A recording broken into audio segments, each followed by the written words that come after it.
Ladies and gentlemen, in our small but distinguished audience, this is Christopher Caldwell speaking in our series at the Program on Constitutional Government. Christopher Caldwell is a senior editor at the Weekly Standard and a regular contributor to the Financial Times, and he writes for the New York Times and the Wall Street Journal. He's the author most recently of Reflections on the Revolution in Europe, Immigration, Islam, and the West. He received a BA in English from Harvard, which was sufficient for him, and he never wasted a single instant in any kind of graduate school. So this is Christopher Caldwell, and he's going to talk on what has just happened. That's right. That's right. Well, thank you, Harvey. And the last time that today I'll talk about what's going on recently, but I wanted to say that the last time I did live here, when I was getting that degree in English, and just after, I spent a lot of my time drunk. And when you spend a lot of your time drunk, you miss things, And I thought of this the day after Donald Trump was elected. I mean, this is back in the 80s I'm talking about, but people would say something to you like, hey, that's really something that the Berlin Wall fell, and you'd go, yeah, and then you'd think for about 5 minutes, and you'd say to your friend, when you say the Berlin Wall, you mean the actual Berlin Wall fell? And I think that a lot of people were having that experience on the Wednesday and the Thursday morning after they found that Donald Trump was elected, because his election had become so unthinkable that it had really become the stuff of parody, even in the days just before the election. It was not, I think that to a lot of people, the election really wasn't in doubt. But here we are, and I would say that we find ourselves in a surprisingly high-stakes moment with Donald Trump. And I think it's high stakes for a couple reasons. One is that there are several international analogs to what's just happened in this country. Certainly Brexit, and certainly National Front. I think that these are, National Front in France, I think these are all basically the same story.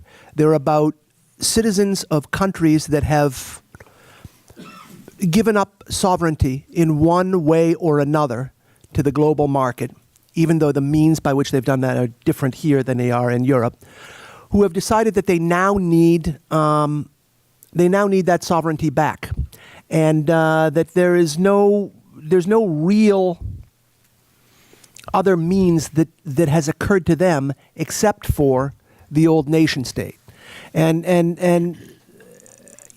even though the old nation state's prospects are somewhat uncertain right now. The other reason that the stakes of this seem very high is that I think that Donald Trump is much more popular and has captured the imaginations of the country to a much greater extent than anyone realizes in Cambridge, Massachusetts. But at the same time, I think he faces far larger obstacles, institutional obstacles, than a president has traditionally, than incoming presidents traditionally face. And I think that is not obvious to people who live in the Upper Peninsula of Michigan, let's say. I'd like to explain what I mean when I say I think that he has a larger claim on the hearts of Americans than we realize.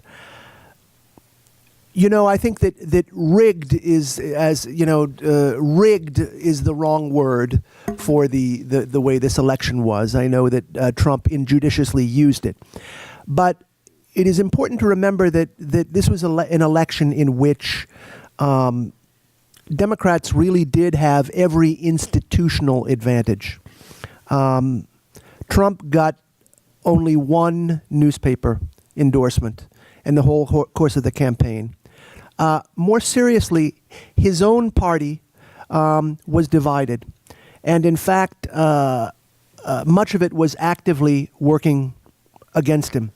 He wound, and that means that he got outspent at a time when campaign spending is very important. He got outspent by 2.5 to 1 in the course of the campaign. It also meant that he had the benefit of no policymakers in public. He was deprived of expertise. He got no testimonials from anyone in his party almost. And so Trump comes into office in a funny position. One of the hardest things that incoming presidents have traditionally had to do is figure out which of their important supporters they can afford to disappoint. And that's not going to be a problem for Trump, because he only had one big wheel national political supporter, and that was Jeff Sessions, and he made him Attorney General today, and or he nominated him for Attorney General today. So that problem is taken care of. I mean, the other people who publicly supported Trump, there was Mike Pence, who we didn't know he was a supporter until he became VP. There's Newt Gingrich, a retired politician, significant. There's Chris Christie, a state politician. And that's about it, really, in terms of big wheel politicians. This disadvantage that Trump labored under means that there has always been a kind of a pent-up Trump vote, an invisible Trump vote, a Trump vote of people who are like looking to see if their social betters are voting for Trump, if their bosses are voting for Trump. And I think that one of the journalist who saw this actually most clearly was a Trump partisan, and that's Conrad Black, the former newspaper owner who wrote a number of columns in which he said that the office of the presidency is seeking Donald Trump, which is a really weird formulation. And I have never realized, I've never really understood quite what it meant, but whatever it meant, I have the feeling that it's right. Progressives, a lot of it had to do with the issues, and progressives have always been very fond of saying that you shouldn't be distracted by electoral trivia and hocus pocus. You should focus on the issues. You should focus on what the candidates have to say, what their platforms are. If the public had done that this summer, I mean, I think that Donald Trump would have been elected easily, because half of Hillary Clinton's party was swept away by enthusiasm for an anti-globalization and protectionist candidate. I mean, you would say that if it were only a matter of the issues, then the craziest people in this campaign were the Bernie Sanders voters who then went out and decided to back Hillary Clinton in the general election. And in fact, I think one of Hillary Clinton's problems is that actually fewer Bernie Sanders voters did come out to vote for her in the general election, although it will be a while before we've sorted through all the exit polling data to know that. I think in that respect, a defining episode of the campaign was the first presidential debate. And it was an extraordinary moment. It put on display Hillary Clinton's losing agenda against Donald Trump's losing personality. Donald Trump, or losing temperament, or whatever you want to say it. Donald Trump's performance in that debate was I don't want to say a world historic disaster, but it was an American campaigning milestone. Short of, well, there's been nothing to compare to it in the last 50 years of campaigning. It's the worst thing of any kind that has happened to a candidate. He began good, discussing his issues, but it then became clear that he didn't know his issues and he couldn't discuss them. And she began to run circles around him. Then he lost his cool, and his temperament became center stage. And people got a look at how terrible it was. And they began to see him as someone who, nice though his agenda was, could not be trusted, probably, to execute it. He looked weak, and this is a very important thing, because he had spent almost a year on the campaign trail telling people that being the chief executive of the United States is largely, particularly when it comes to foreign policy, about negotiating deals. And now here he was, alone in a room with a woman he had described as a weakling, and she was totally mastering him. She was running circles around him.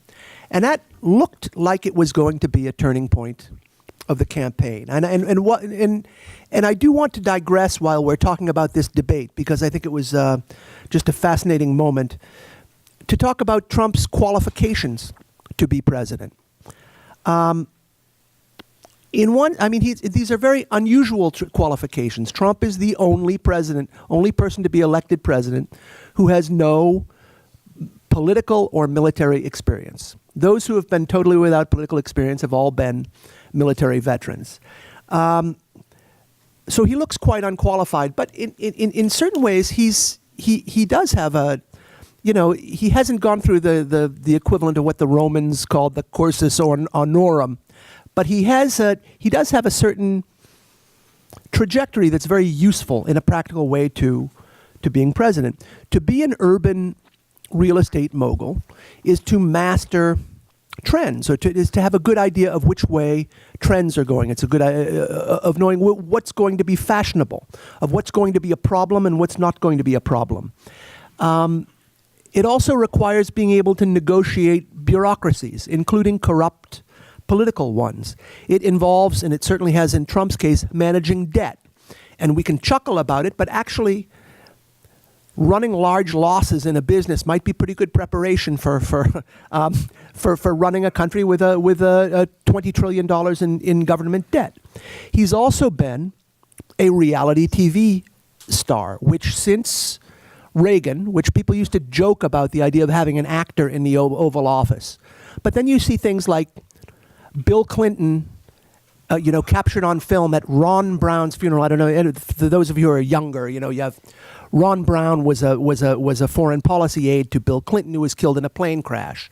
There's great footage of Bill Clinton at Ron Brown's funeral, yucking it up and slapping people on the back, and like 30 seconds later, he's fighting back tears. And you realize that the presidency has turned into an office that does involve a lot of acting. So Trump has that. And I remember raising these things to an investor friend of mine who granted those points. And he said, and he's a New Yorker as well, and has had a lot of dealings with people who've dealt with Trump. He said, but one of the ways when I invest in companies that I see whether they're worth investing in is to see what kind of enterprises they throw off.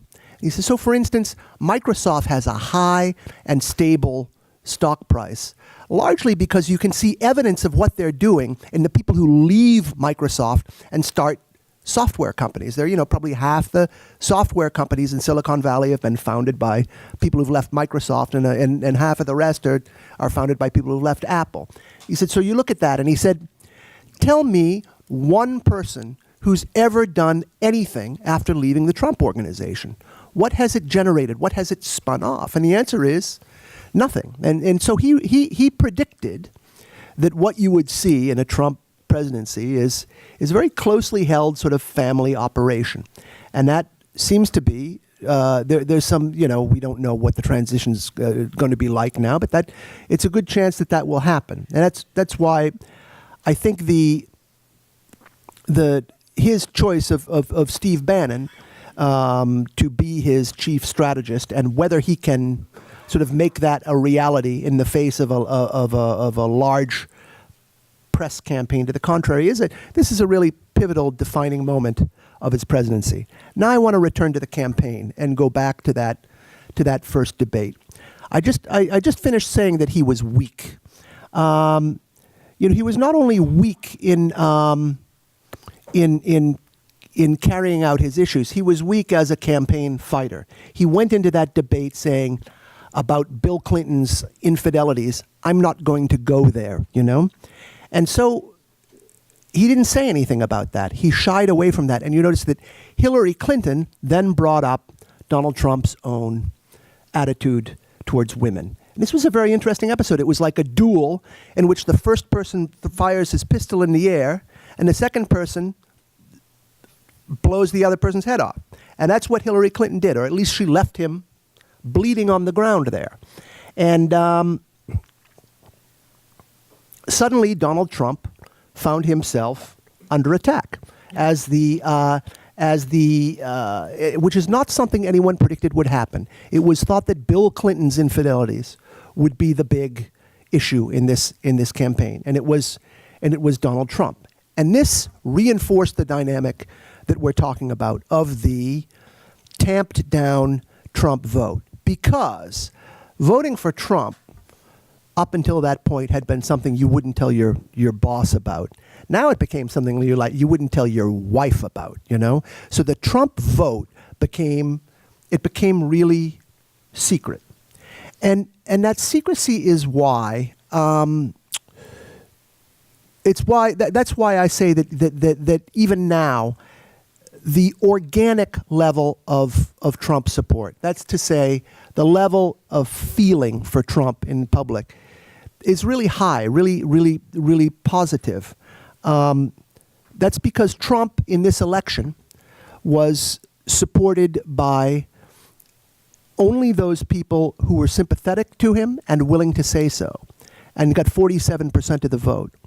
And Hillary Clinton was supported by those sympathetic to her and those who were sympathetic to Trump and unwilling to say so. And that part of the Hillary Clinton coalition is now going to, at least provisionally, unless they're scared off by failure, join the Trump coalition. At the same time, the institutional forces working against Trump seem totally intact. And this is and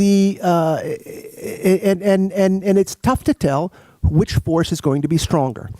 And this is where we have to ask what is going to happen, you know, to democracy now. In a way, it's a frightening moment for democracy. You know, it's one of those moments, and I think the last one we had in the United States was probably in 1932, when Roosevelt was elected, when democracy is obviously about to pour into a new version of itself, and we don't know what's going to happen. I mean, it had, I think, what most people would call positive results in 1932, but I would say roughly now, a couple of things can happen in a situation like this. I mean, people bring up, you know, I'm going to leave aside the really inflammatory parallels that people can make when a populist comes to power. But, you know, if we could look at our own experience with the civil rights movement in the 1960s, which is something I've been looking at quite a lot as I've written a book about as I'm finishing a book about the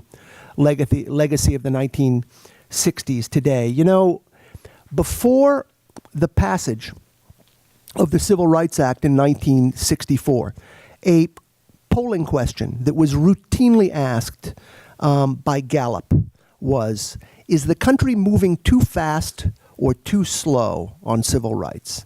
And the answer of the public was pretty consistently too fast, by a ratio of between 5-1 and 3-1. And then the civil rights legislation passed. And the summer that it passed, two things happened. One, that number briefly evened out. And two, the country exploded in riots.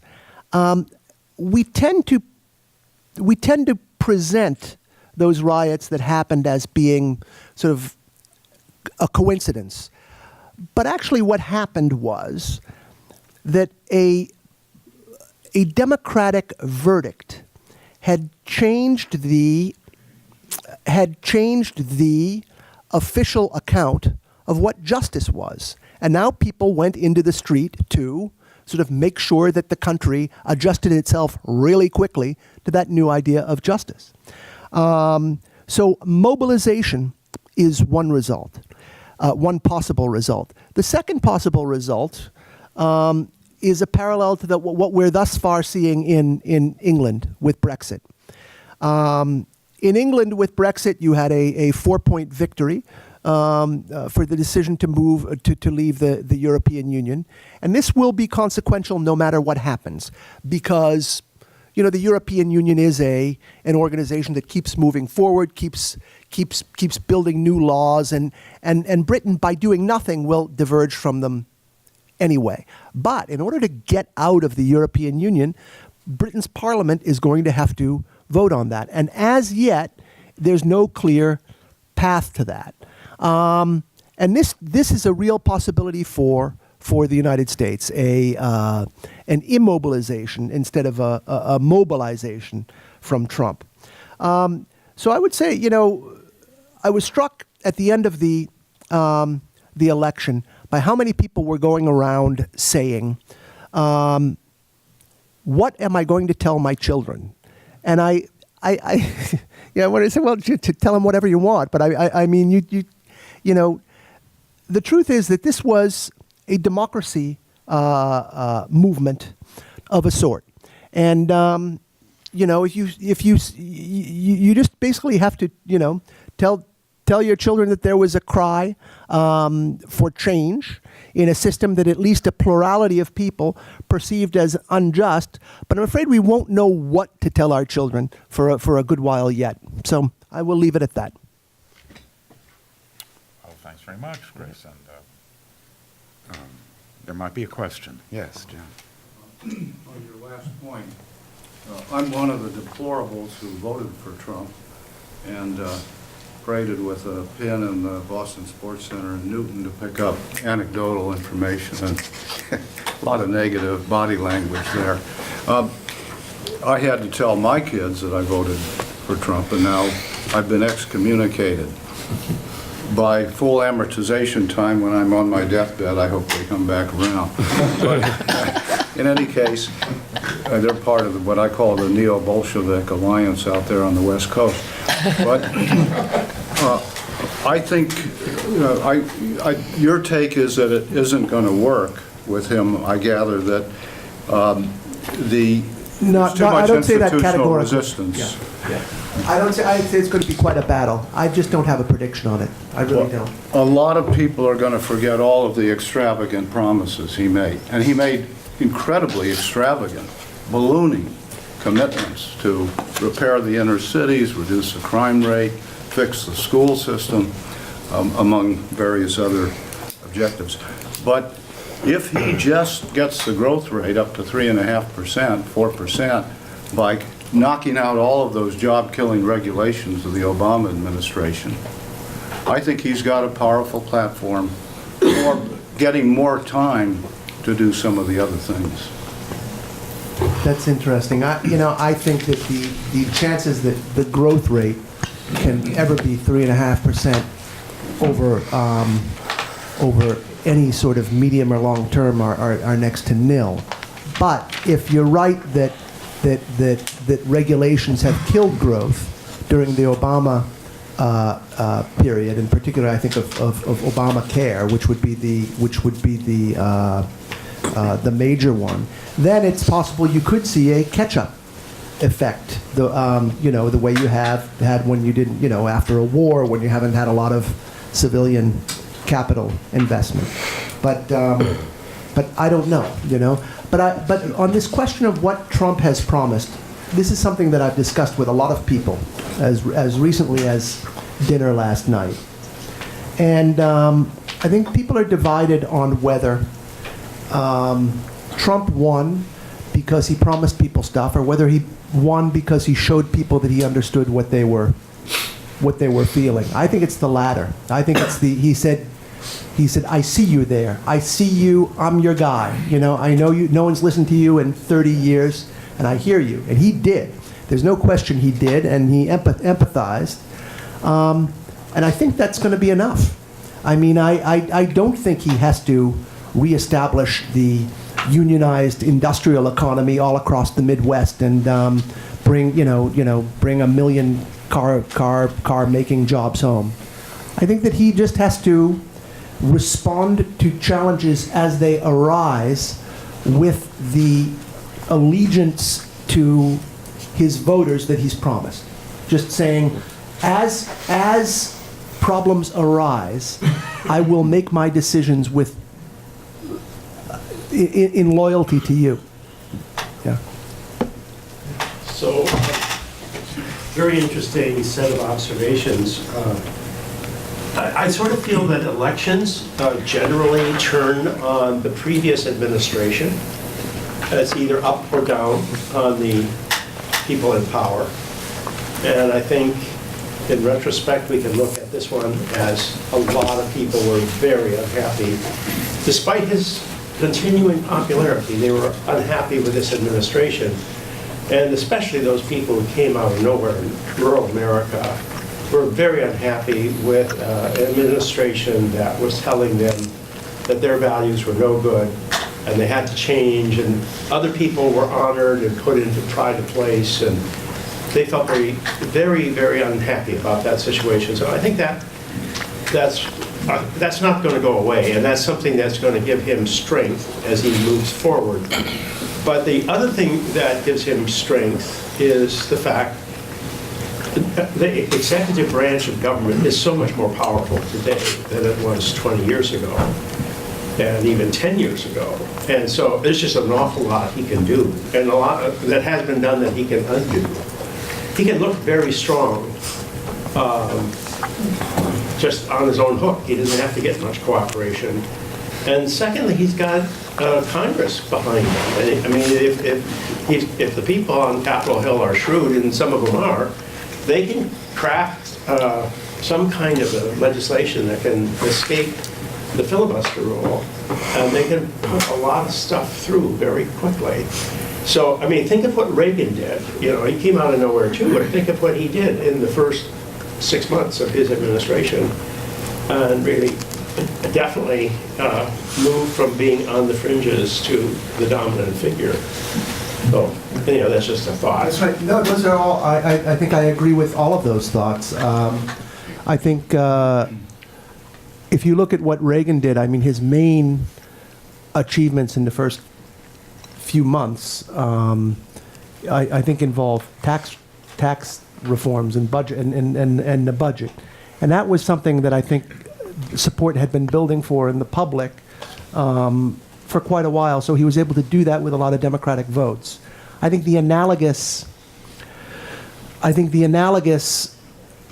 place where he has a congressional mandate is on trade, and that's a sort of a trickier thing, and that would involve sort of like abandoning a large part of his own party in order to make common cause with the Democrats on trade. And that, so that's a tricky thing, actually. I think the congressional part is trickier than the executive part. I mean, pretty much anything Obama has done by executive order, Trump can undo by executive order. But that might get trickier too. If you know, should Obama use, you know, I don't want to get predicting the future, but should he use his pardon authority, for instance, to issue an effective amnesty on immigration? It could be a very complex situation. So, yeah. Yes. So I really like the term you used, allegiance, a little while ago. I think that does capture a lot of the appeal of Trump. That the phrase of putting America first is there from the start of his campaign, and it runs throughout various different elements of his, for lack of a better word, platform, whether immigration or economic or foreign policy and so forth. And so I wonder what you think about the situation where a large plurality of the country feels they have to be secret about voting for someone who's saying, whatever happens, I'm putting us first, as opposed to other countries, other people's goods and such. I'm not promising goodies to this group or that group necessarily, I'm putting us first. That has to be kept secret. And I wonder if your experience with Europe, which seems a little farther down this path in opinion, of feeling almost embarrassed to think of our own good versus everyone else's good. would give any insight as to this kind of conundrum that we're in. This is a deep problem that's really worth a book. And I'm not sure I think that Europe is further on down this road than we are. I think in a way, in the 1990s, Europe felt like a much, much freer country in terms of what kind of opinions could be aired than the United States was. And it's caught up with a vengeance. And it's very hard to, there are all sorts of effectively blasphemy laws, things that you can't say in Europe. And in fact, there are certain, sentiments that are considered politically incorrect. People have been fined for them in European houses of parliament and in assemblies, But there as here, I think the enforcement of opinion I think we make the mistake when we discuss political correctness of assuming that it's just a bunch of silly attitudes, that it's a bunch of, silly cultural assumptions that are in the air. It's much more a matter of real enforcement power. It's a matter of the ability to make things very difficult for people who express wrong opinions. And it's very similar to attitudes about communism in the 1950s. Where, I can't name anyone who was thrown in jail for sort of expressing sympathy for the Soviet Union. But of course there were people who were, to use the word, blacklisted for their sympathies. And that was the heart of what we found wrong about McCarthyism, that people were deprived of their livelihoods for political opinions. And there's something similar to that's been going on in this country for a couple of decades now. So I think that people have learned that there are actually consequences for holding the wrong political opinions.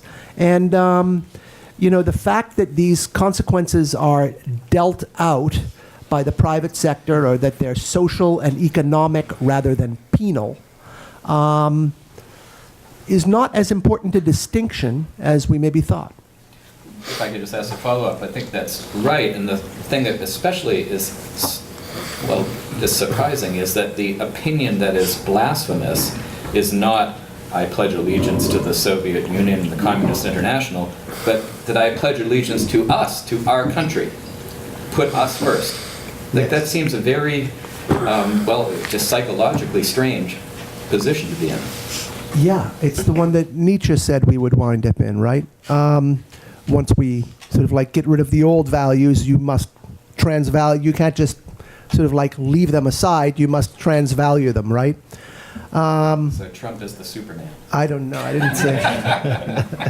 No. Yeah. When you speak of politically correct, when I think, I remember Joe McCarthy. I was in the Army, and I remember the Army hearings.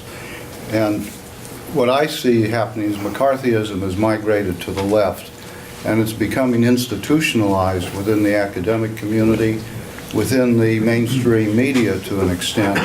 Left McCarthyism, repression of views that the peer group is uncomfortable with. And that may actually suppress the amount of energy that goes into, say, the New York Times. Of course, they revealed the item about the server, Hillary Clinton's server, but Carl Bernstein from Watergate days, would there be somebody like that at the Washington Post who would have gone after that story more intensively? With zeal. Yeah. It's funny, Trump's pollster, Kellyanne Conway, raised an interesting point at a panel discussion in Washington. She said, when she chose an example to show why she thought the media was biased against Trump. She said that a lot of polls showed that Americans didn't feel Trump had the temperament to be president, which is true. And she said, how would you compare that to what they said about President Obama in 2000? I'm sorry, it was experience. A lot of polls showed Trump didn't have the experience to be president. She said, how would that compare to what they said about Obama in 2008? And she said, well, it's tough to find because they didn't ask that question as often in 2008. It was just not where the inclinations of the press or of pollsters led them. So it's not a, it's not a devious conspiratorial kind of bias, but it's just a kind of just a drift of inclinations. Yeah, I think I may disagree with you at the margin when you say he doesn't really have to deliver, let's say, for his core constituency, downwardly mobile, working class people. I think I differ with you at the margin. You might get away for 2 years with just symbolic, I feel your pain. He might get lucky if he can blame all the lack of progress there on being obstructed somehow. But it seems to me whether or not you're right or I'm right, that to me that's less interesting than what we're seeing. It's been incipient for decades, but now it's become kind of a crisis, right? The deindustrialization of vast segments of the industrial world. The rich countries have these. I mean, that's what gave us Brexit. That's what it did elect Trump in those marginal notion, those razor-thin majorities in the upper Midwest. So because I'm interested because you have the European comparative experience. I'm less interested in the narrowly political question of how Brexit politicians or Trump survives. Then, is there any creative thing? Since we're not going to get 1 million automobile jobs back, right? We can stipulate that you're right about that there's not going to be a reindustrialization. Is there are bright people in France, Britain, Germany, anywhere thinking seriously about how you reconstruct a decent economic life in these places, in these deprived places? Yeah. Do you hear talk about it that impresses you, that you'd like to share? And if I can jump in, it's infrastructure for Trump, and as a maybe actually real opportunity, I think. But that's a short, wouldn't you agree that's a short-term No. thing? You can do infrastructure for decades. 40 years. Yeah, is someone going to have a career doing? Can you do 40? What do you mean, can he? Can you do, I haven't seen any blueprints out of the private sector, but there is a list of jobs that the Obama administration would want to have done, and I imagine that's where the Trump administration will start if they do indeed go ahead with an infrastructure project. As far as not bringing 1 million industrial, auto-making jobs back. I don't think that Trump has to do that, and I would be surprised if he did that. But the United States does have a lot of, the United States does have an amount of leeway when it comes to free trade that other countries don't. It has a certain amount of autarkic potential because it has food, it has energy, and it has, a large internal market. So there is scope for a different approach, in a way there wouldn't be if you were, say, Luxembourg or, But anyway, yeah. Yeah, I guess there are interesting connections to make between Trump's election and the current situation, political situation in Europe. So I would like to hear you more on the way you think that Trump's election could have an influence on European politics, and especially the far-right movements across Europe. Yeah, well, I think it has. I think that people see it already has had an influence on the French conservative primary, right? Where you have had Sarkozy, who has been running a somewhat Trumpian campaign, already sort of like upping the ante, and François Fillon, his opponent, sort of also sort of sounding a Trumpian note. I think that it is, one of the main themes I've tried to stress today is that people can be very, this vote can be repressed. People can be constrained from expressing their sentiments in public. And in fact, in a very atomized, socially stratified country with no firm class divisions, where everyone is always vulnerable to moving up or moving down, people are very frightened to express, and I'm talking about the United States, people are very frightened to express an opinion that might offend people on the next rung up the class ladder. If you think that your candidate has a 60% chance of winning, you might do it. If you think your candidate's got a 5% chance of winning, what's the point? Are you going to sort of, make enemies of people who can help you if you can, for no concrete gain? So, I believe that anything that makes the election of a populist appear more likely will spur the populist momentum, give populism more momentum. I think that Brexit did that here. I think that Brexit was very important in this election. I mean, when Trump was, traveling around, he brought Nigel Farage. You notice in that much-played YouTube clip that Michael Moore, in which Michael Moore talks about delivering for lack of a better word, a slap in the face to the establishment. He refers to the states of the northern Midwest that wound up voting for Trump as the Brexit states. So I think it does affect the momentum, yes. Hi, thanks. So a couple of observations and then a couple of questions. Before the allegations about sexual behavior or indiscretions or whatever, was, I think, Trump's talking about building a wall and what I think was misconstrued as immigration rather than illegal migration. For me, I think that's something people are more uncomfortable, were equally uncomfortable talking about if they, depending on where you are in the country. Certainly in Cambridge, you wouldn't want to acknowledge that you might have some reservations about the way in which immigration is being managed, because you're an immigrant basher.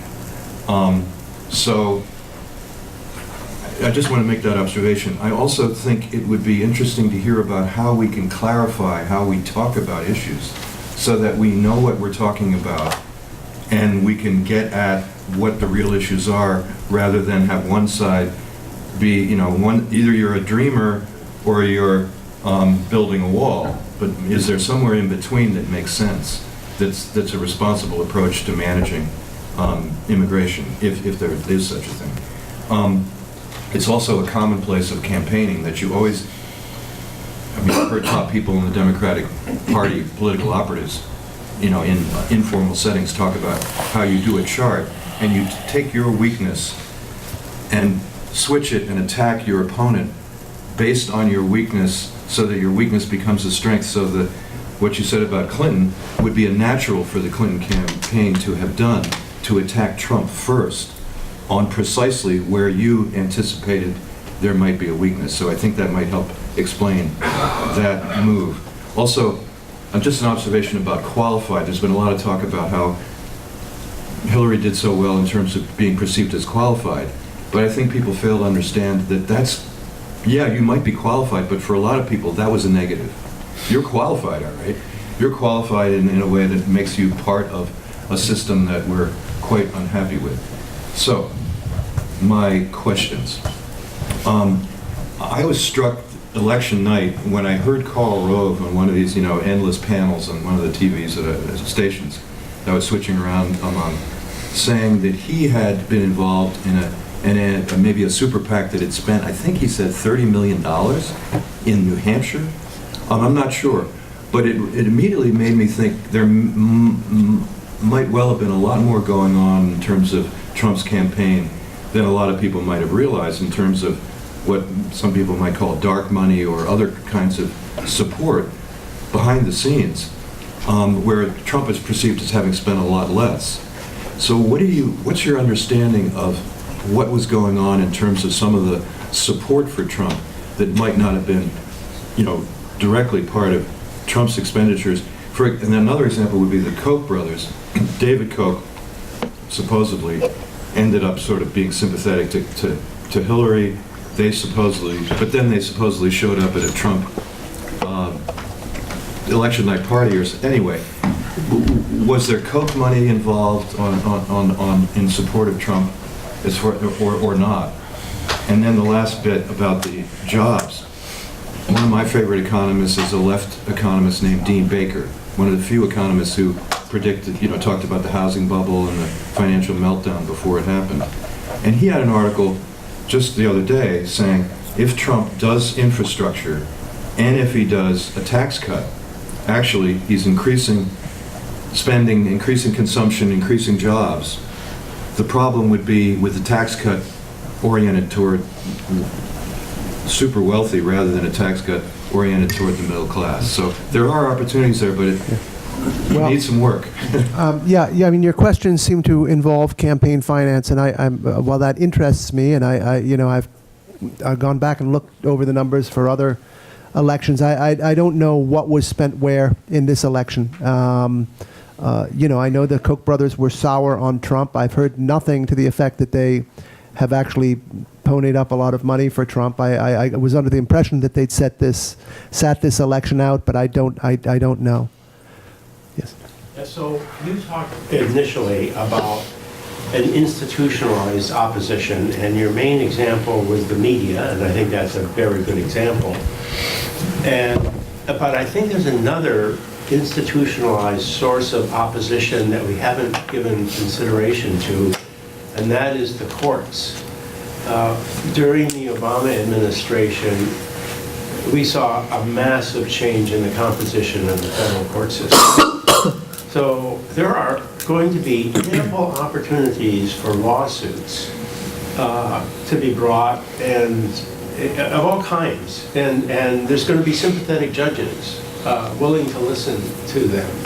And you might say, oh, don't worry about it, you have a conservative Supreme Court, but it takes a long time to get up there. And secondly, that court is going to be very evenly divided with the swing vote in the middle, just like it's always been. So I'm just wondering if you want to talk a little bit about the courts and whether that's a factor. Well, I mean, I think that is a basic. I mean, for the last several elections, probably to some extent since the 1980 election, people have, on both sides, have treated the court as a kind of super legislature, which it is not intended to be, and have said that your vote will affect what happens on that super legislature. I think that the court's power was apparent. The consequence of that power, that it actually can hollow out the democratic part of our separation of powers, so that you basically have a kind of a non-functioning legislative branch of government, I don't think has been terribly well appreciated. But I think that the power of the courts is really one of the things that has left a large part of the unconnected general public. That is, the part of the general public that's not living in cities and reading big newspapers and involved in, sort of public interest, movements.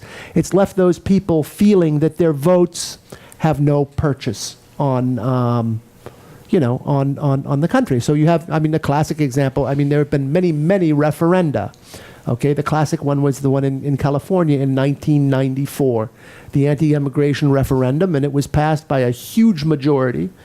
And one judge said, nope, that's not constitutional, and that was that. And so why vote? That's the attitude. I do think it's a big part of the cause, and it will. There is the risk of actual constitutional level clashes over these things. Should people, try and sue too aggressively? Yeah.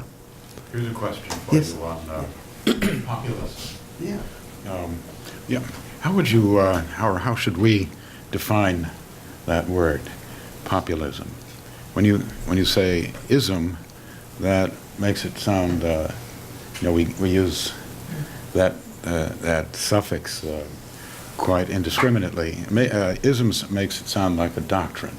Yeah. And what about this? I mean, if there's one thing that our Constitution might be said to oppose, it would be populism.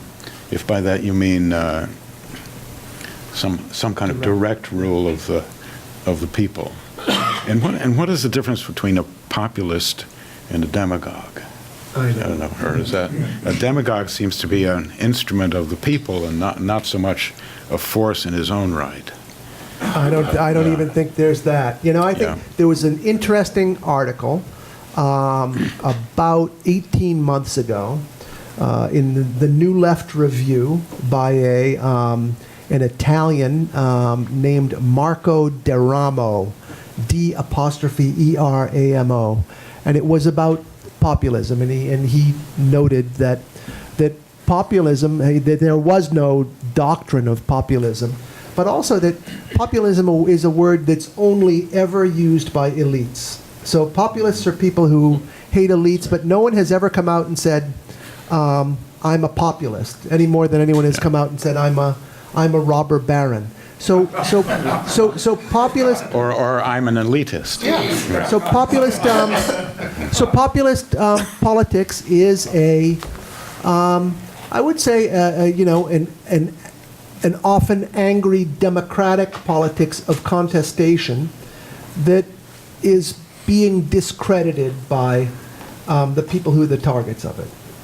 And would you add to that that it's a kind of anger that wants to use a shortcut and that lacks patience with constitutional safeguards or obstacles that were mentioned, or it can be. It wants things to move more quickly. It can be, but it needn't necessarily be. Mm-hmm. I mean, I was on a panel with in Washington about a week ago with a guy who was outlining a theory of populism, in which he said that the Northern European populisms were more anti-democratic than the Southern European populisms, and I said, well, what about Golden Dawn in Greece? That's a really fascistic party. And he said, whoa, Golden Dawn's not populist.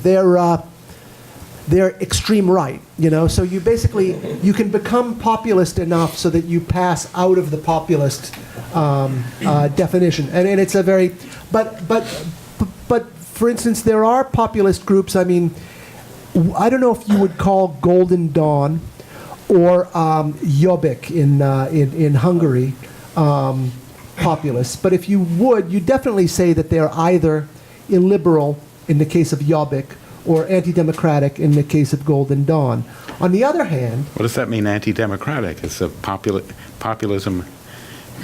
Democracy means rule of the people. That's right. Okay, let's say illiberal in both cases. But it's true that it's taken as anti-democratic. Mm-hmm. Yeah, that's right.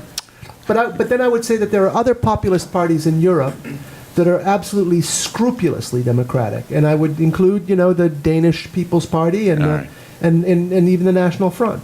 Scrupulously democratic means following the rules. It means something in that sense. Yeah. But populism seems to be an objection against the rules or against the system and its rules.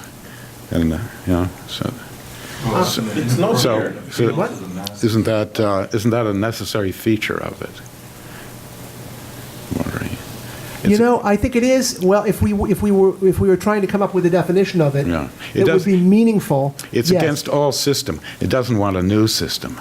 It's against all system. But that's anarchy. I mean, right? I mean, that's well, no. What about the American populists? Well, I know. Well, all right. So that's good. So Williams Janney's bride, and he ran in the Democrat within a party, within the Democratic Party. So he was contained, you might say, within our constitutional system. And the foolish Democrats, ran him 3 times. He was a 3-time loser. But one can. It's permissible to want to change the system. I mean, our constitutional gives us the right to do that. Yeah. And it's a change within the system by constitutional amendment. Right. So, in a way, not a change of the system. Right. But Right. it's hard to know. I think the key thing about populism is it's construed as an irresponsible mobilization of the masses. Yes, but irresponsible tends to get Irresponsible confirmed. in the sense not so much of challenging the Constitution, but challenging a socio-economic hierarchy. That people, the masses, don't deserve it because they're not educated. Yeah. Well, can I say, I don't think that in America populism is about not liking the system. In fact, it's often framed as a return to the regional system, which is the Constitution. And of course, parties are not part of the Constitution.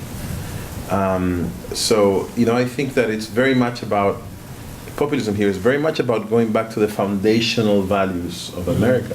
And maybe it's different from other forms of populism, even though you will find that in countries where there is no founding charter, the vehicle or the object through which people can imagine that return, it may not be a legal document, but a culture or a race or a flag or something like that. Yeah. But yeah, America is unusual that way. I think the most populist people, the Tea Party, they're all about the Constitution and the rights, right? Yeah. Over here. Yeah. Just to that point, the case of Brexit, which I think there are some overlaps with, and also some differences. There is a parallel, of course, that a large part of the pro-Brexit push politically came from well within the system. There was 50 MPs prepared at any moment to rebel against the Conservative Party when it was in office. And at the same time, if you look at the movement that moved people towards voting for leaving, a good part of it was this extra parliamentary use of a popular pressure. No one, I don't think, is expecting the Constitution of the United States to be changed. I think you're absolutely right. I think it does come to a question of the responsible or irresponsible mobilization of public opinion against vested interests or against a system which is meant to be running better than it is. And in a way, what the aspect that seems to be at the front of people's discomfort is to do with the norms of civil behavior, which is an entirely different code from a constitution or a legal code. Just wanted to try to tie a few things you said together earlier and sort of maybe bring it under this idea of there's a left narrative that I think for the first time is actually being challenged. So Harvey knows, I live in Cambridge, we're all around here, and I used to refer to it as the People's Republic. 88% went for Hillary Clinton, 2% for the Socialists, 6.6, only 3,372 voters went for Trump. But it has gotten even worse. There was no position on the ballot in Cambridge, Massachusetts, other than the president, that was not an unopposed Democrat. So we've gone from a People's Republic to a banana republic. Can I tell you something, though? I live in a city of 600,000 people in which 4% of the people voted for Trump. Which city? Washington, D.C. Yeah. And if you actually looked at Vladimir Putin's vote totals, and then you added Zyuganov, the communist, he still got fewer votes as a fraction of the total voting population than Hillary did here in Cambridge. So you have a better chance of running against Vladimir Putin and the communists together than as a Republican here. But I think the thing that as a result is that fosters just an unbelievable monoculture, right? Like I've been walking around, people are in tears and there's safe spaces, and like, I mean, I walked into a safe space with like this grin on my face, and I was wondering if I was going to get thrown out, right? So, but I think in the end, it's like all kind of monocultures, you're vulnerable to an epidemic. And the way that you might be able to look at this election is that for the first time, as you say, right, this suppression of people's opinions sort of got to be expressed publicly. But I think the left and the media and academics seem to think that, I'm in physics, so I'll use a little physics analogy, that the pendulum swings left and right, and they think of this as, okay, well, there will be a framework in which we consider these ideas, and then the pendulum may swing left and right, but in the end, we're still in charge of the framework. And what I would argue that it's actually more like a two-dimensional Foucault pendulum, where you can actually bash apart the framework, and I think you can see this most, I think, visibly in the last few things in the last week that the media is saying when Trump is basically not told them he went to dinner or went to the bathroom or whatever, and they're like, oh, press freedom, right? Like, and they've basically just been wiped off the map. And I think what this election is saying, right, is that there are these institutions that not only defined the positions on issues in which we could consider value, say experience, but they also were given the position of defining the framework in which they got to choose which issues were important, like experience. And I think maybe a different way of saying this is that when the pendulum is swinging, it's blowing all these things to bits, and they have no idea how to handle it, right? So this whole narrative is you had to be racist, you had to be stupid, you had to be uneducated to vote for Trump. The election kind of tamped that down for a couple of days, but now it's Steve Bannon. Oh, there's racism. All Trump voters are racist. Like they didn't learn anything, right? They had this narrative. It failed to describe the facts, aka the greatest Republican hegemony on the state and federal government in 100 years. But now let's just pick the shiny object. Well, they're just going to go down the list and find, well, who's the most racist person? Then we're going to go after that guy, and the narrative will be preserved. But what I think is reality has, in the meantime, intruded and kind of blown this whole thing to bits. So I think I'm like one of the most optimistic people around, because I don't know how it's going to go, but it seems like this sort of intellectual totalitarianism has finally had some major holes blown into it, and now you have these shrieking people saying they want their safe spaces and their stuffed animals and all these other things, and they just look like morons. I'm not to express an opinion or anything. No. Just to be completely neutral and fair and balanced. But what are your thoughts? On the other hand, it could be kind of like the Cultural Revolution, where it lasts only long enough for the opposition to identify itself, and then the window closes in a grim way. But that was a joke, actually. But there are more Maoists here than Republicans, so I wouldn't put it past anybody. Yeah. So, yeah. I just wanted to clarify, the takeaway from your first debate story is that it's just that that's when you see Trump as a positive figure disappear, and so what you see is that there's such an underlying support for the kinds of issues that he raised, that even despite his own... I don't know that there was ever really was a positive figure. What was the takeaway from your first debate story? You mean, would I explain what I just said at length in plain English? Sure. What I was trying to say about the first debate is that it set the tone for the rest of the campaign. But when Trump put a widely unappealing personality on display. I mean, I think Trump's personality lacked appeal to a lot of Americans throughout the campaign. I mean, he's just not a taste that everyone is going to have. But in that debate, I think that there's just no way you could look at the debate and say he'd won it or he'd come off well or anything like that. He was just a big disappointment. And so I would say that actually deeper, maybe sociological factors sort of took over when he proved himself unappealing. It was his lack of appeal from that point on was in a weird way a testament to the seriousness of the sociological problem. Right. Thank you. I wanted to... Go ahead. I just wanted to rescue what you started the talk with, which is the idea of taking back sovereignty. Mm-hmm. Because obviously you can give us some perspective. I mean, I am, believe it or not, I'm a British citizen, and I was pro-Brexit. And that was precisely the reason why I think Brexit won. And I wondered how you see that manifest itself, both in issues and or in, I don't know, whatever theme you think you should take. But like, how do you see that in France right now? How do you see the take back sovereignty issue manifesting itself? And Mostly through maybe you can talk a little more about that in America. Mostly through the desire to have a border, you know. I mean, if you look at the violence around the Stalingrad metro station in the past week, which is the latest of, you know, there are always these cause célèbres in France. They have a new one every, 3 or 4 days or every week or so, where you know the whole country goes into a panic over something. This week it was the Stalingrad metro station, but they want to control the flow of people in and out of the country. I would say that is the main thing in France, although it has other elements. I mean, the European Union has kept them from changing their value-added tax. So it's been that was 15 years ago at least, and so it's been going on for quite a while. But it's the And you remember that France only sort of agreed to enter the European Union by a fraction of a percentage point, and that was probably the high point of support for the EU in France when the passage of the Maastricht Treaty.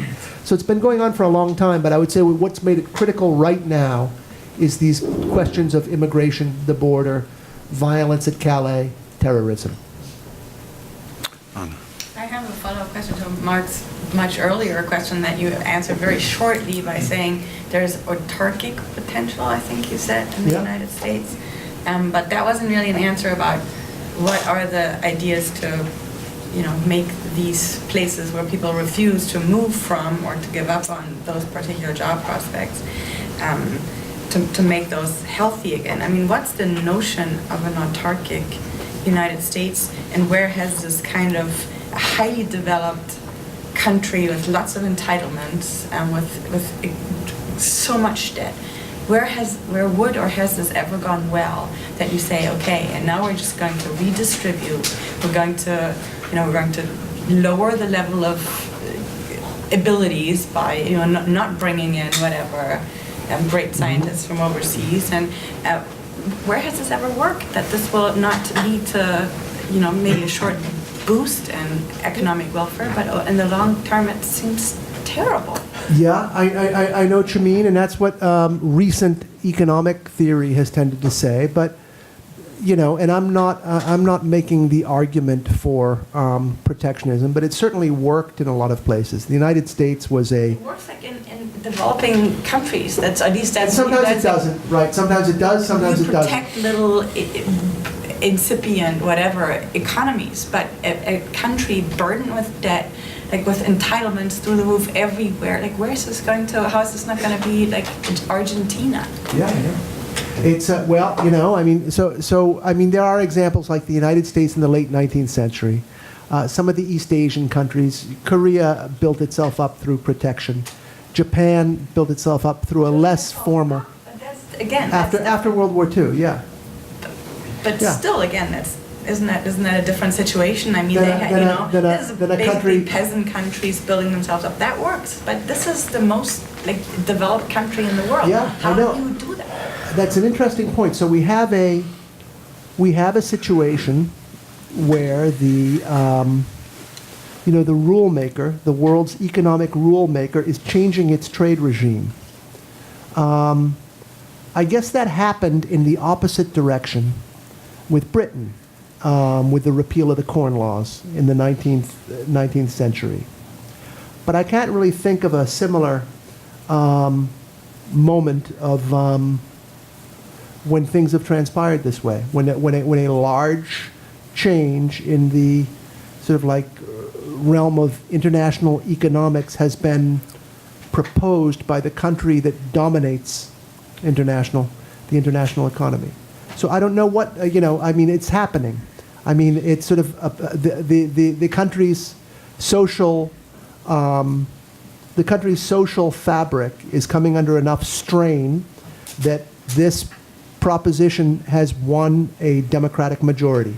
Yeah, but it could be utterly foolish. I mean, It could. most people That's have right. no clue about how, economic, whatever necessities or forces. Democratic majorities seldom They do. don't want to lose their entitlements. They Yeah. don't want to lose everything that the state is paying for. But without growth, where's the money going to come from? I don't know. It's a good question.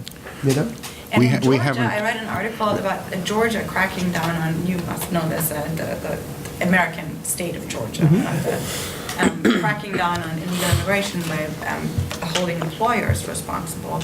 And what happened, I don't know, I just read one or two articles on this, is that agriculture in Georgia was suffering. I mean, they didn't have the workers, the illegal workers, the specialized ones to pick the crops, so the farmers grow less, prices go through the roof, whatever. I mean, these things that we have in Musha, you can see these things in many places, and I just don't know what the general idea is. And then I have a question to you, what does an MIT physicist, basically, polemic question, have in common with those kinds of ideas of people in Michigan who refuse to move where the jobs are and say, you gotta get an education. And I'm being nasty here, but I'm asking what's the Are you saying that idea? there will be a job for these people if they move to them? Or? I mean, more likely Yeah, than to, yeah. to say Donald Trump promises to bring back steel or coal.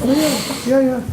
Well, I don't know whether there will be a job. Did anybody in Georgia start picking, grow vegetables in the fields of like Americans? No. Yeah, I mean. no, I mean, if you cut off immigration, you change you change the economy, and this will harm certain sectors and help certain sectors. Our economic system, as it is now, would not have been possible with the labor market that we had 30 years ago. If you walk through, through Cambridge, you see all these fancy restaurants. You can't do that when you're, when they're at a $15 minimum wage, say, So, things will change. People will benefit and some people not. It's hard to imagine the Midwest without Walmart and with all those places where everybody shops there. I mean, how are they thinking? But it was. But you know what? It was in 1981. It would have been hard to imagine the Midwest with Walmart. That's It true. would be hard to imagine this downtown with all the shops gone and just one big box a mile outside of town. That's true. But it happened. The idea is that Walmart Yeah. disappears and mom and pop shops come back and people are willing to pay $3 for cabbage. If Walmart disappears, something will arise to replace it. I totally agree that this is an untried experiment. But I'm the last person to sort of predict how it would come out. I'm conservative. I don't like untried We experiments. haven't yet discussed identity politics. So what about that? And let me ask you about blacks. Trump's Republican convention speech was all on the theme of law and order. And this is something which he mentioned right at the beginning of the first debate, but didn't seem to make much or talk much about it later on in the campaign.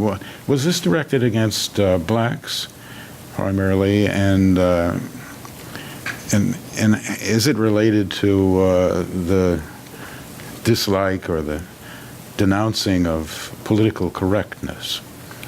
Political correctness seems to be the way in which gender identity politics is carried on.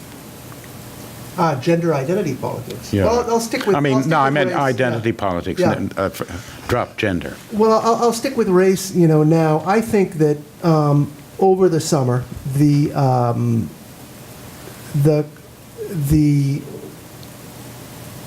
protests of Black Lives Matter, along with the two incidents of multiple murders of policemen, one in Dallas, one in Baton Rouge, made the country highly receptive to a message of law and order, And I mean, I think you can go back, to the basic constitutional structure of the country. If you don't have a crown, and if you don't have a state religion, and you don't have an ethnos, then what keeps order is the forces of order. So that I think that the police are more important in the United States than they are elsewhere. And I think that an attack on the police really makes Americans nervous in a way that other people might find hard to understand.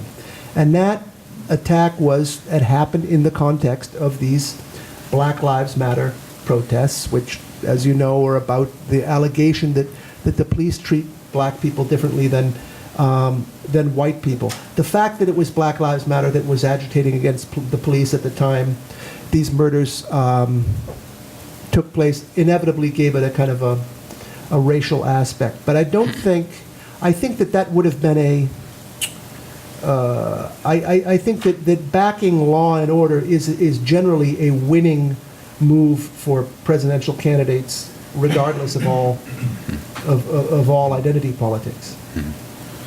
Just to follow up on Yeah. that, it seems to me that this was an identity election. I mean, there was very little class politics. I mean, the voting doesn't break out along class lines, but it breaks out very powerfully along ethnic lines with 95% black, 70% Hispanic, and the white vote is now 70%. So it's really whites versus the minorities, plus with men and women, especially when they're college educated, you saw a big differentiation there. And I feel like the more, I mean, every time Trump would make these outrageous statements, I would become increasingly ferocious and certain that I would never vote for that man. But I think that had the opposite effect out there. That actually, turned out to be a winning political strategy. And I'm not even sure about the debate being a disaster for Trump, because, I mean, the only thing I saw in the exit polling was, when did you make up your mind? And the people who made up their mind in October, as distinct from earlier or later, the very last week or so of the campaign, that was the group that went the most for Trump. Now, that was when the debate occurred. And so the fact that he's taking on the media, by taking on the media, he's taking on identity politics, because the media is the very personification, if I may use that phrase, of identity politics. But they're the personification of a lot that Trump objects to, right? Oh, yeah, but not so much globalization. I think much, you see, people talk about this as if it was a big economic thing, you know, it's trade, and there was plenty of that there, but I think larger than, which means that he doesn't have to do that much as president to sustain his coalition, because he can make some nods in these other directions, but as long as he is faithful to his constituents on the identity politics that he's carved out for himself, he can hold his coalition together. Yes. I had two questions. First one is why Hillary Clinton had such a sort of impoverished vision of the future, and why she didn't put more forward to voters. We've been talking mostly about Trump, but of course there were two people in the election. So it's interesting to think. More than two, but mainly two. Yeah, you're right. If you want to talk about Jill Stein, go ahead. But more interested in Clinton. And something was mentioned at a panel last week about how Trump also didn't have a vision of the future. He had a vision of the past with his slogan, "Make America Great Again." And so that's interesting to me, because normally we think of a leader as someone who leads forward rather than leads you backward. But that seems to be what appealed to people more.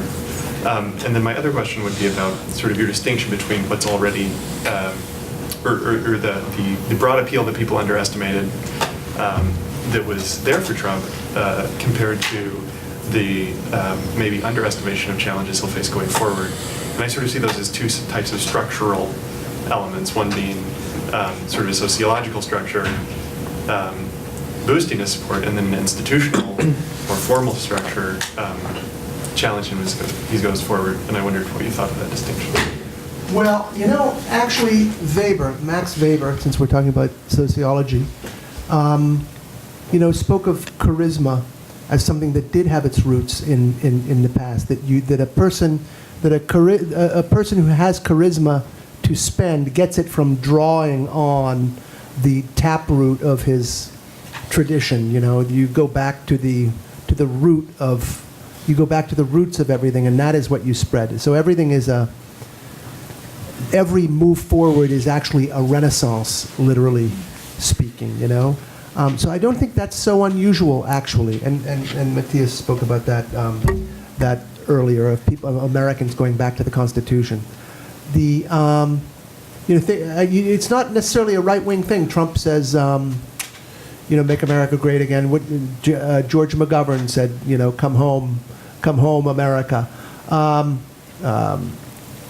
Why did Hillary Clinton have such an impoverished vision of the future? Well, she had the vision that had served her husband and her party well for about a generation now. And it was, I don't know where she'd have, it would have been a very high-risk strategy to go out and try and cobble together a new vision. And politicians just don't tend to do that. I mean, I think that a presidential campaign is a big, complicated thing. It's very difficult to assemble a group of coalitions and keep them from fighting with each other, and assemble the personnel, make sure they're all happy, and to start over from scratch, I think the first thing that would have happened in the short and medium term is that she'd have lost parts of her constituency, and then it's a risk of whether you can rebuild it. So you think she recognized it was a vulnerability, but just thought the risks were too great? Yeah, I think that she's a smart politician. I mean, she's not a gifted politician. She's not, but she's been doing it for a long time, and she's been around people who've been doing it for a long time, and she has observed and employed a tremendous variety of political actors. The Clintons have really tried a lot of different styles of politics. I mean, they're very versatile. I mean, they started off, Bill Clinton ran ran Texas, I think, or actually worked for Gary Hart running Texas in the McGovern campaign in 1972. They were both McGovern Democrats, and then he became after Goldwater Republican. Yeah, well, she had been. I mean, but she was so young at the time. She was just a 15-year-old or something. But he, maybe 18-year-old. But then he became a Jimmy Carter era Southern Democrat in a Christian state, and then he became a kind of new Democrat who made his peace with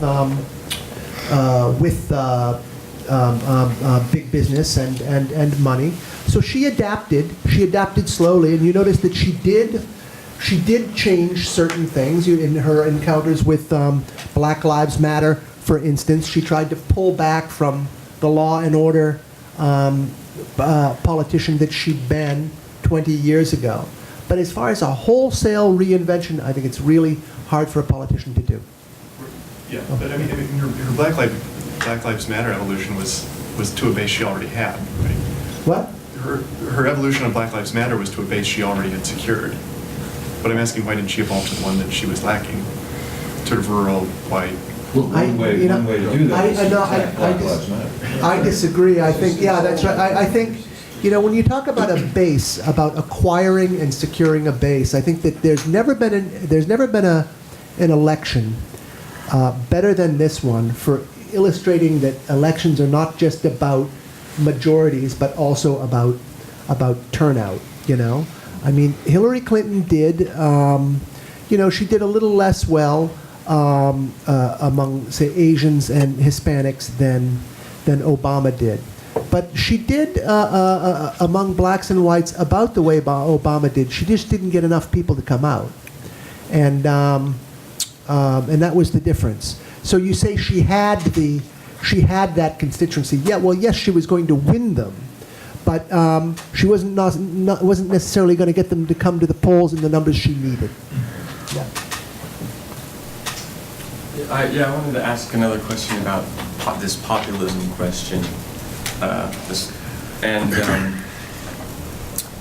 It seems to me, so if you could talk about the Tea Party, they do seem like they spoke about the Constitution a great deal and about limited government. But it doesn't seem to me that Trump spoke a great deal about either of those things. And his appeal was not that he was going to make government small and limited, just as the Constitution says it ought to be. And in addition to that, he said all sorts of things that people were okay with, that were, if not blatantly anti-constitutional, would have anti-constitutional or unconstitutional effects. So it seemed to me that, for example, he really seems to think that the press should not be able to say not only something wrong about him, they shouldn't be able to say anything mean about him. Just like as a matter of his character, that seems to be how he understands the things. Or if you say something like, even if stop and frisk is constitutional in some places and is advisable, the idea that there would be a national stop and frisk policy goes against federalism and would also have, I would say, anti or unconstitutional effects. And what we saw about his base was that, or in addition, you could say about religious liberty and so forth. There's lots of examples. It seemed to me that his base were fine with looking over, or they were excited about all of those things. So in this case, it really does seem to me that it's a kind of populism that is not attached to constitutional limits to the system in a broader sense.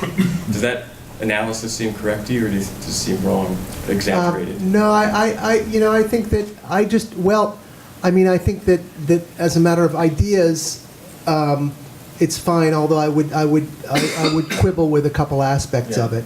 Like, I do think that there is a distinction between small government conservatism of the sort that Reaganism offered, and the constitutional conservatism that came up in the aftermath of the 2008 election. I think that the Tea Party was not, everyone chuckled at the Tea Party because they said, keep your hands off my Social Security. But the fact is, the Tea Party people were not terribly agitated about shrinking the state. That's right. Yeah. So, and the other thing I would, that aside, I think that your theory of, I agree with you about your constitutional points, but not about the sociology of this. I don't think that voters ever reason constitutionally. They might have preferred constitutional outcomes, but I don't think they say, wait a minute, his plan on national stop and frisks, violates the 10th Amendment or whatever amendment it would be. I don't think anyone would ever do that. I think they would say, I like stop and frisk. I don't like stop and frisk. I think that it's thumbs up, thumbs down. That's the level at which you appeal to an electorate during a campaign. This is the way in which it seems. This is what populism means: is that the people naturally don't care about the system or about constitutional limits or laws. I think that leaders of the But I think that no matter how frame those passions. yes, but I think that no matter how sophisticated your political party, I think that this is just as true of Woodrow Wilson and Adlai Stevenson as it is of Donald Trump. I guess all I'm saying is that if the Republican Party had worked harder to keep him out of the primaries even, or keep him out, prevent him from winning one way or the other, or if there was a more successful, mainstream Republican leader, the people would not have been at liberty to have their say about these things,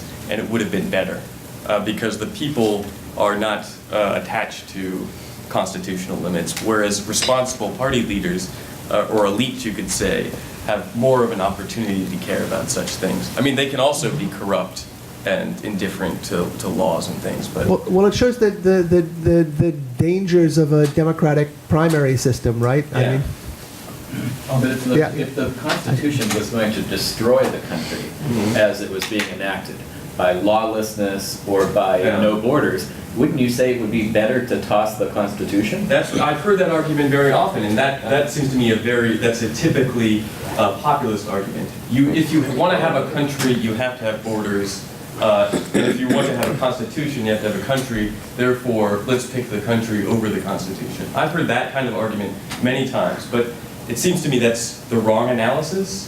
And I'm for the Constitution, even if it would come with all sorts of other evils, because it seems to me that the Constitution is the condition for the possibility of the rule of law. I'm sympathetic, but I do think there's something to be said for having a country. No, but I think that's the question is really you would lose your country if we don't get rid of 11 million. Mr. Green. I was going to ask, are we going to have a populist foreign policy as well, or is there such a thing?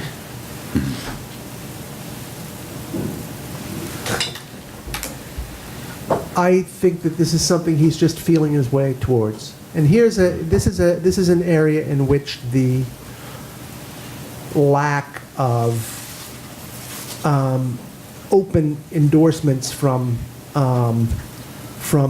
government figures sort of hurts him. I would say that our last 3 presidents have known pretty much zero about foreign policy when they started their campaigns. Obama, Bush, Clinton. I mean, they were starting from scratch. But they were starting from scratch about, 15 or 18 months before the election. And as they sort of, picked up momentum, they picked up supporters in the foreign policy establishment, people who began to sort of familiarize them with, the big interests of their respective parties, and sometimes to their detriment, maybe. But by the time they reached election day, they kind of had a fleshed out, plan, and they were sort of fluent in the lingo, and may have had an idea of kind of what they wanted to do. That didn't happen with Trump. It's not just that he didn't have it's not just that the people didn't, congregate around him. It's also that the election wasn't about that. Hillary Clinton at times tried to make the election about that, but not to much effect. So he is now learning on the job. I think that he seems to have had 2 principles, okay? The first is, and maybe they arise out of one principle, which is pragmatism, okay? That's the one principle. And that pragmatism means you don't try to build states in places, democratic states in places where they have never worked in history. And the other is you don't antagonize other countries just because you don't like just because you find their style of government not up to your standards. I think these are both tougher policies to carry out than he realizes. But I mean, for now, I think there's a sort of a default position towards don't start another war in the Middle East, get along better with Putin. But it's really rudimentary, Yeah. Well, actually, you remember Clinton had the advantage in foreign policy experience of once having had breakfast at the International House of Pancakes. That was Pat Buchanan. Yeah. Could you say something about Jared Kushner? I mean, I imagine as a media person you have some impressions and what his role in the administration is and what his politics are. I don't have any impressions.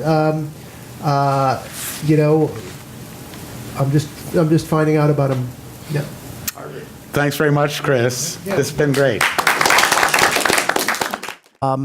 After they found that Donald Trump was elected, because his election had become so unthinkable that it had really become the stuff of parody, even in the days just before the election. It was not. I think that to a lot of people, the election really wasn't in doubt. But here we are, and I would say that we find ourselves in a surprisingly high-stakes moment with Donald Trump. And I think it's high stakes for a couple reasons. One is that there are several international analogs to what's just happened in this country. Certainly Brexit, and certainly National Front. I think that these are, National Front in France, I think these are all basically the same story.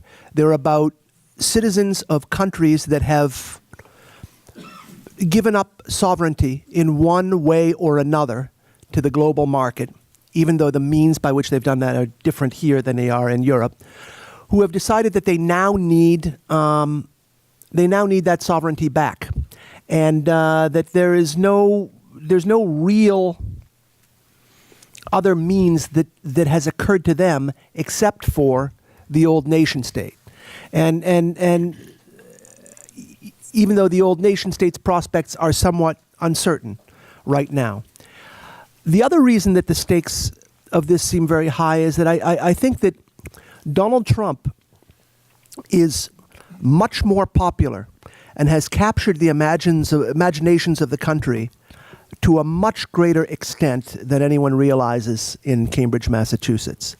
But at the same time, I think he faces far larger obstacles, institutional obstacles, than a president's taken care of. I mean, the other people who publicly supported Trump, there was Mike Pence, who we didn't know he was a supporter until he became VP.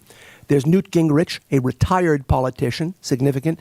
There's Chris Christie, a state politician. And that's about it, really, in terms of big wheel politicians. This disadvantage that Trump labored under means that there has always been a kind of a pent-up Trump vote, an invisible Trump vote, a Trump vote of people who are like looking to see if their social betters are voting for Trump, if their bosses are voting for Trump. And I think that one of the journalist who saw this actually most clearly was a Trump partisan, and that's Conrad Black, the former newspaper owner who wrote a number of columns in which he said that the office of the presidency is seeking Donald Trump, which is a really weird formulation, and I have never realized, I've never really understood quite what it meant, but whatever it meant, I have the feeling that it's right. Progressives, a lot of it had to do with the issues, and progressives have always been very fond of saying that you shouldn't be distracted by electoral trivia and hocus pocus. You should focus on the issues. You should focus on what the candidates have to say, what their platforms are. If the public had done that this summer, I mean, I think that Donald Trump would have been elected easily, because half of Hillary Clinton's party was swept away by enthusiasm for an anti-globalization and protectionist candidate. I mean, you would say that if it were only a matter of the issues, then the craziest people in this campaign were the Bernie Sanders voters who then went out and decided to back Hillary Clinton in the general election. And in fact, I think one of Hillary Clinton's problems is that actually fewer Bernie Sanders voters did come out to vote for her in the general election, although it will be a while before we've sorted through all the exit polling data to know that. I think in that respect, a defining episode of the campaign was the first presidential debate. And it was an extraordinary moment. It put on display Hillary Clinton's losing agenda against Donald Trump's losing personality. Donald Trump, or losing temperament, or whatever you want to say it. Donald Trump's performance in that debate was I don't want to say a world historic disaster, but it was an American campaigning milestone. Short of, well, there's been nothing to compare to it in the last 50 years of campaigning. It's the worst thing of any kind that has happened to a candidate. He began good, discussing his issues, but it then became clear that he didn't know his issues and he couldn't discuss them. And she began to run circles around him. Then he lost his cool, and his temperament became center stage. And people got a look at how terrible it was. And they began to see him as someone who, nice though his agenda was, could not be trusted, probably, to execute it. Has traditionally, than incoming presidents traditionally face. And I think that is not obvious to people who live in the Upper Peninsula of Michigan, let's say. I'd like to explain what I mean when I say I think that he has a larger claim on the hearts of Americans than we realize. I think that rigged is, rigged is the wrong word for the way this election was. I know that Trump injudiciously used it. But it is important to remember that this was an election in which Democrats really did have every institutional advantage. Trump got only one newspaper endorsement in the whole course of the campaign. More seriously, his own party was divided. And in fact, much of it was actively working against him.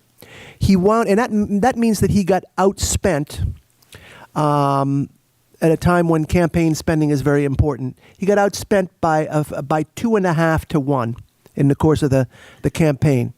It also meant that he had the benefit of no policymakers in public.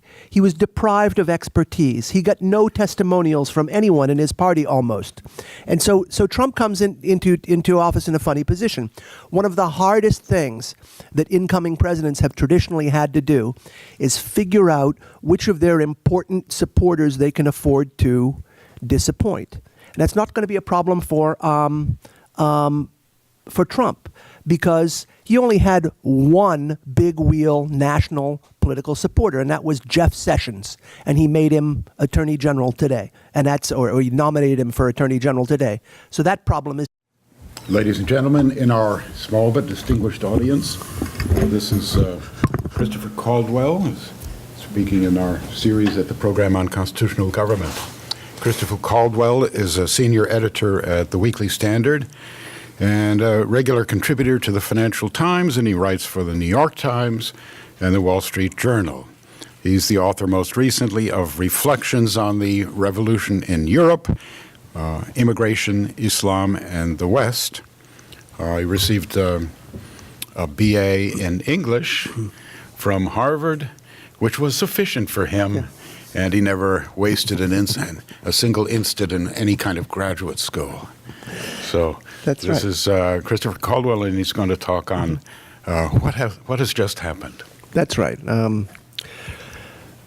That's right. Well, thank you, Harvey. And the last time that today I'll talk about what's going on recently, but I wanted to say that the last time I did live here, when I was, getting that degree in English and just after, I spent a lot of my time drunk. And when you spend a lot of your time drunk, you miss things, and I thought of this the day after Donald Trump was elected. I mean, this is back in the 80s I'm talking about, but people would say something to you like, hey, that's really something that the Berlin Wall fell. And you'd go, yeah. And then you'd think for about 5 minutes, and you'd say to your friend, when you say the Berlin Wall, do you mean the actual Berlin Wall fell? And I think that a lot of people were having that experience on the Wednesday and the Thursday morning